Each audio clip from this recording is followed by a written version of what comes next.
আসসালামু আলাইকুম ভিউয়ার্স, অনেক দিন পরে আবার একটি নতুন ভিডিও নিয়ে আসলাম। এটি হচ্ছে Oppo A15।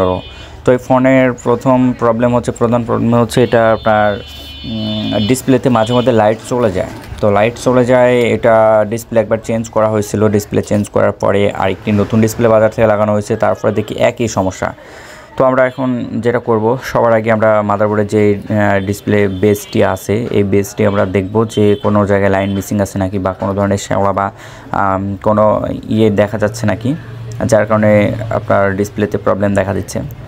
তো আমরা এখানে ভালো করে পয়েন্টগুলো লক্ষ্য করে দেখব যে সবগুলাই ক্লিয়ার আছে কিনা।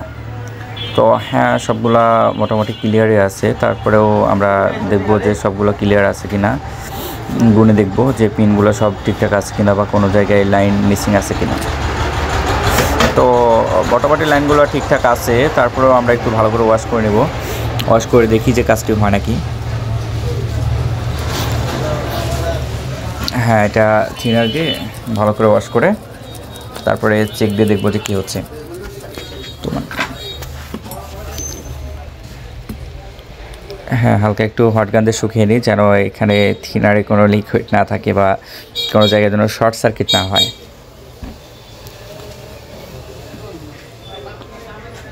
হ্যাঁ, কাজটি করার সময় আমরা অবশ্যই ব্যাটারি কানেক্টরটা আউট করে নেব, নাহলে শর্ট হয়ে যাওয়ার সম্ভাবনা থাকে। তো হ্যাঁ, আমরা প্রথমত ওয়াশ করে নিলাম। এখন ডিসপ্লে লাগায় দেখব যে আসলে লাইনগুলো ঠিকঠাক পাচ্ছে কিনা। এটা হচ্ছে যে ডিসপ্লে লাইটিং রিবন, যেটার সাহায্যে আর কি ডিসপ্লেতে লাইট পাওয়া যায়। তো এখানে আমরা একটু ঝালাই করে নেব ভালো করে, যেন কোনো ধরনের সমস্যা না দেখা দেয় বা কোনো কোনো আচ্ছা, আগে ঝালাই করে দেখি যে কি হয়। একবার সব কাজ ক্লিয়ার করে নিই, তারপরে চেক দিই।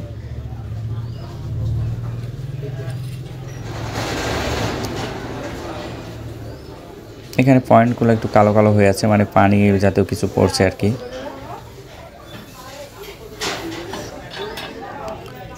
ফোনের ডিসপ্লেতে পানি বা ঘাম ঢুকলে অধিকাংশ সময় এই সমস্যাটি দেখা দেয়। তো আমরা রিবনগুলো ভালো করে চেক দিয়ে নিয়ে ভালো করে ওয়াশ করে এখানে ঝালাইগুলো করে নেব। করে নেওয়ার পরে একবারে চেক দিয়ে দেখব যে কাজ সম্পূর্ণ হচ্ছে কি না।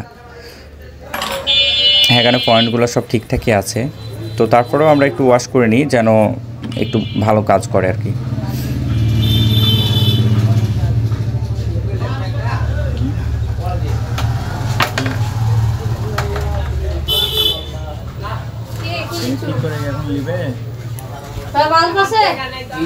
কি বাল্ব?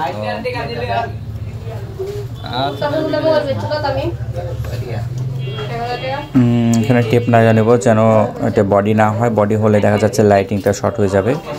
তো আমরা প্রথমে টেপটা লাগা নেব।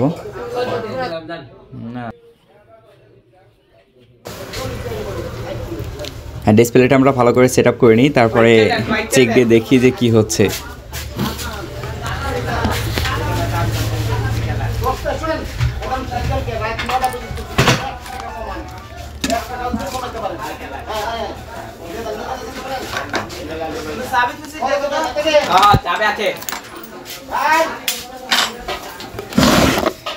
ব্যাটারি সেট আপ করা হয়ে গেছে। এখন আমরা চেক দিয়ে দেখবো। হ্যাঁ ভিউয়ার্স, দেখা যাচ্ছে ফোনটিতে কোনো লাইট দেখা যাচ্ছে না, ডিসপ্লেতে কোনো লাইন নেই, না কোনো ধরনের লেখা দেখা যাচ্ছে না। এই যে ডিসপ্লেরই প্রবলেম দেখাচ্ছে, ডিসপ্লে লাইটেরই প্রবলেম দেখাচ্ছে।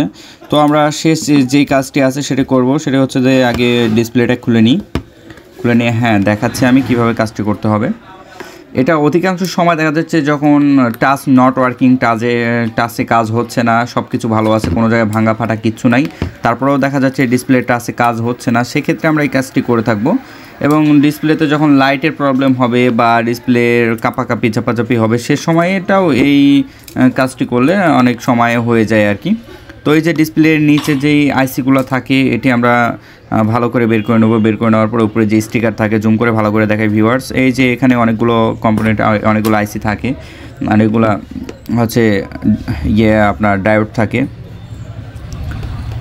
তো আপনারা এখানে কি করবেন, এটা আপনার একটু পেস্ট লাগায় ভালোভাবে হিট করে নেবেন। হিট করলে দেখা যায় কি একটা সোল্ডিংয়ের কাজ হয়ে যায়। কোনো ধরনের যদি লাইনগুলো দেখা যাচ্ছে মিসিং হয়ে থাকে, সেক্ষেত্রেও কাজটি হয়ে যায়।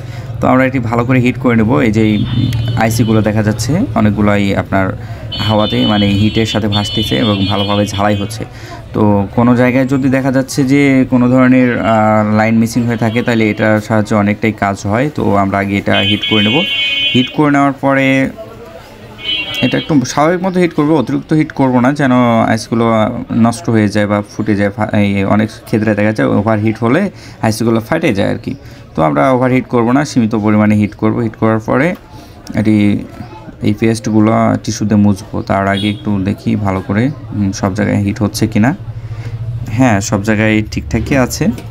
তো আমরা পেস্টগুলো মুছে নিব। মুছে নেওয়ার পরে থিনার দিয়ে হালকা একটু ওয়াশ করে নেব যেন ওটা আর থেকে কোনো ধরনের আবার টিয়ে না থাকে। হ্যাঁ, একটু ভালো করে আমরা ব্রাশ দিয়ে ওয়াশ করে নেব।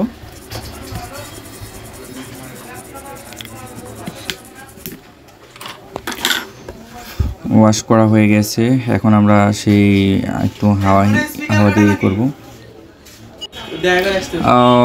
হ্যাঁ, কাজ হয়ে গেছে। তো এখন আমরা আগে চেক দিয়ে দেখবো যে কাজ হচ্ছে কিনা। যদি এবার কাজ না হয় তাহলে বুঝবো সম্পূর্ণ ডিসপ্লেটাই চেঞ্জ করতে হবে, ডিসপ্লের প্রবলেম আছে। তো আমাদের কাছে নতুন ডিসপ্লে অ্যাভেলেবল নাই, যার কারণে আমরা চেক দিয়ে আপনাদেরকে দেখাতে পারছি না। তো আগে দেখি কাজটি হলো কি না, আমরা চেক দিয়ে দেখি। ডিসপ্লেটা সেট আপ করছি, ভেতর দিয়ে ডিসপ্লেটা সেট আপ করার পরে আমরা চেক দেবো।